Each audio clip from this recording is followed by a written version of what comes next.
Hi everybody, this is Salar and you guys are welcome to this exciting course on C Sharp. In this course, you are learning C Sharp step by step.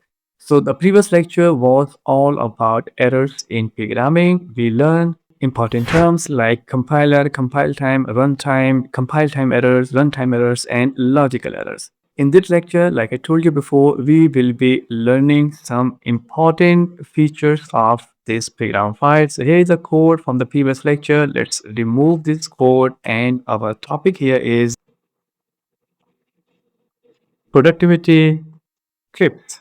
That simply means to use some features of this program file to enhance your productivity. All the tips which I will give you in this lecture, we programmers use them all the time.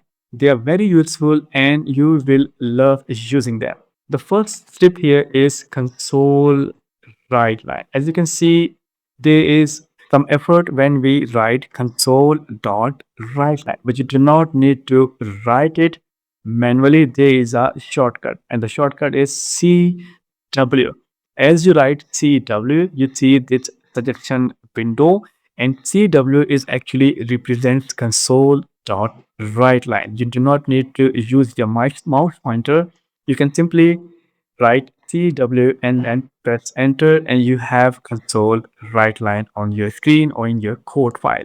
So that was the first thing. It's quite easy and useful shortcut. CW, console write line. Now the second tips which I want to give you is tab completion. You may have noticed when we write code, our program engages suggestion. For example, when I write console and I just write WR, so here comes the suggestion. As you can see here, it's gray text. Now I can complete this. I want this. I can complete this if I press my tab key twice. Let's do that. Here you see I press the tab key twice and now the suggestion is completed. So tab completion is also an important feature. Just press the tab twice if you wanna accept the suggestion. That's it. Another very useful feature of this program is the light bulb. We don't see any light bulb here, but when we start coding and have some more advanced language features, you will see several light bulbs in your code file. Light bulbs are actually for more advanced suggestions. So let me just put a comment here, light bulb. Now I will simply write a method without any definition. The method name is addition and it takes two numbers. Let's provide numbers. And as the name suggests, this method will simply add both the numbers. So I am calling a method without defining it. Now here you see the light bulb, right?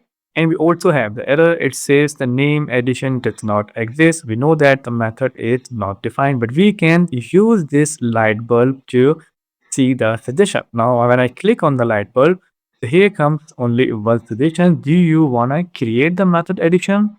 If I accept it, so here you see method definition, or you can see the method skeleton is actually created. And now we can, for example, further adjust the method and publish the addition result like this. Lightbulb is actually for more advanced suggestions and it actually appears whenever it is required, right? The program will automatically put the light bulb on different places. Another feature which I want to show you is go to definition, and that feature is very important, especially when you are working on big projects. So the name of the feature is go to definition. Right now we have a very simple program file. We have a method and here is the definition. The definition of the method is right under the calling. So if I right click on the method, here I will find option go to definition and it will divert me to the definition or the exact location of the method. So let's press this button and here you see I am diverted here. This feature go to definition might seem useless in this program file. Let me show you another program. Here we have another program and here you see it's a project with several different files. Here we have our main program.cs file and this is how the code looks in a project, right? And we have class libraries here, and here we also have a class library. In the logic library, we have several classes. As you can see here, we have a car class, we have a config class. If you go inside the config class, so this is how the code looks inside the class. Here we have a property which is called number of places. The program is written in the Swedish language, but I can translate it for you. This simply means number of places. Now we see the number of places in the program file. Somewhere we will see the use of the places. Here we are calling the property number of places, and this property is actually inside this config.cs file. Now I want to see the definition of this property and where it is coming from. I will simply right click and then select go to definition, and our program will simply take me to the exact location where this property is defined. Now you see the usefulness of this feature, especially when you are working with large projects. This feature gonna save your time and energy. We can stay here in this program file because the next feature I am going to show you is also related to the go to definition feature. We can also open a peek window here in the program.cs file that shows the definition of this property. All we need to do, just place your cursor on the property or on the method or any other object, and then press the Alt key and F12 at the same time, and you will see a peek window. You can see this property is coming from config.cs file, and this is the actual definition of this property.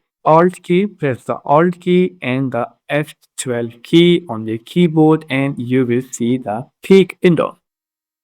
After go to definition, we learn the peek window, which can be opened using the Alt plus F12 key. Now, number 6, we have indentation. Indentation means the placement of your statements and the use of the white spaces. For example, the parentheses are automatically generated and placed like this, and our program generated an space. If I continue to enter after this, you see our program will keep the space. And here I can write another right line. But let's say I mix with the indentation like this, which is important to have in the code file to have good structure. Good indentation increases the code readability. And I put some space here like this and like this. So I can get it back, and I can fix the indentation using the key Control plus K plus D. So let's hold the control key, CTRL.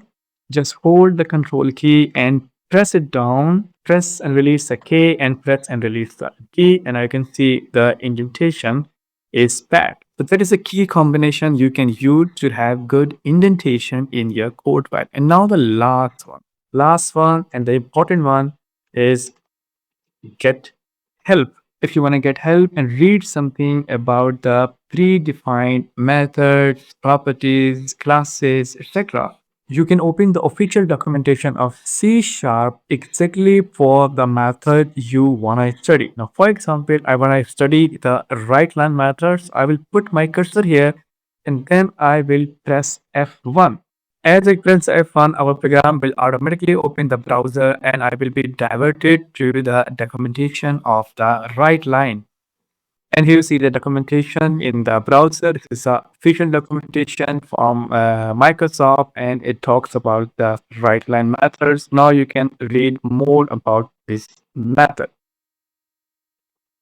So to get help, all you need to do, just put your cursor what you wanna search for and then press F1 key.